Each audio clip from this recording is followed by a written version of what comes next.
All right, today we're diving into one of the most pivotal stories in the Old Testament.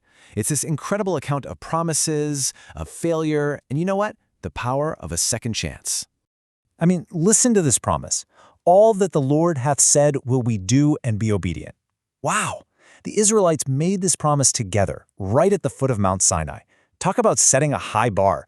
It's this moment of absolute total commitment, which, honestly, makes what happens next so shocking. This one declaration really sets the stage for a huge test of that commitment. Okay, so here's our game plan. We're going to look at the whole arc of this thing. A dramatic rise, a pretty catastrophic fall, and then a really powerful redemption. First up, to really get what's going on here, we have to understand the kind of relationship God was offering the Israelites. It was unique. You see, this wasn't just some kind of transaction. It was an invitation from God to form this incredibly special bond, a relationship that would set them apart from literally everyone else. It was an invitation to be, well, to be treasured. And this is so interesting. We hear that word peculiar, and we immediately think strange or odd, right? But that's not what it meant at all. The original Hebrew word, sigala, actually means valued property or treasure.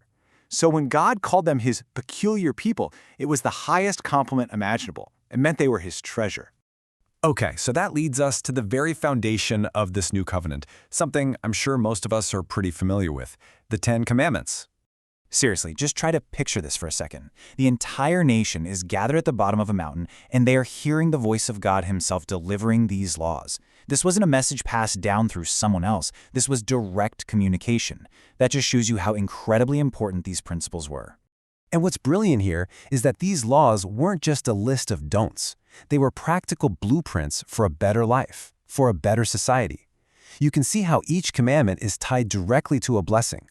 Put God first, you get clarity and purpose. Honor your parents, you get a long, prosperous life. Don't steal, you build a society where people can actually trust each other. It's all connected. So, with the ground rules laid out, what's next? Well, the logical next step was for the people to formally commit. It was time to enter into the sacred agreement with God. And this wasn't some casual handshake, It was a really formal, sacred process. First, Moses reads the law to everyone. Then, the people all agree to the terms. And finally, they seal the deal with rituals and sacrifices to show just how serious this promise was. And this was the high point. You have this moment of absolute unity. Everyone, with one voice, is completely committed. They all have this shared purpose. Everybody is on board. And that amazing moment of clarity is exactly what makes what happens next so unbelievably tragic. But of course, this incredible, unanimous commitment was about to face a really severe test. And it was going to happen while their leader was away. Yeah. For 40 days and 40 nights, Moses is gone. He's up on Mount Sinai getting more instructions from God. But down below, the people are just waiting. And in that vacuum of leadership, all that brand new resolve just starts to crumble. And this is where the contrast is just staggering. Think about it.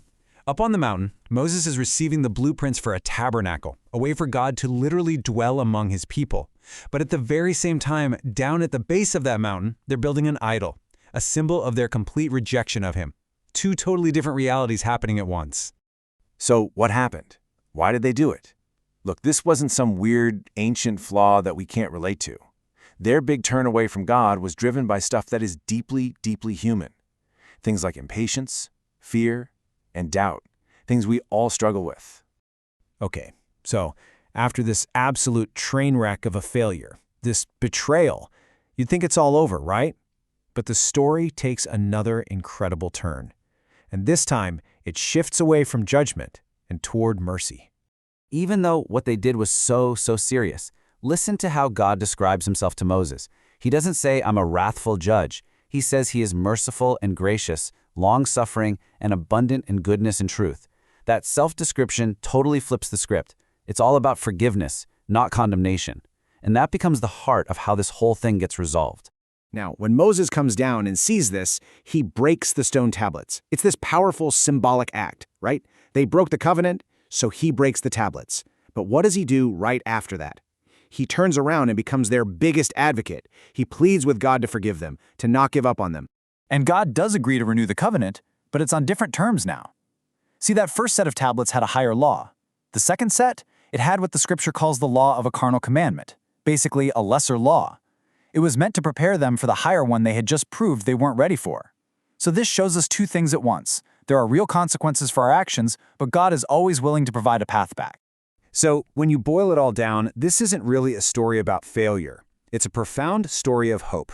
The real takeaway here isn't just about God's mercy. As amazing as that is, it's about the very nature of a covenant.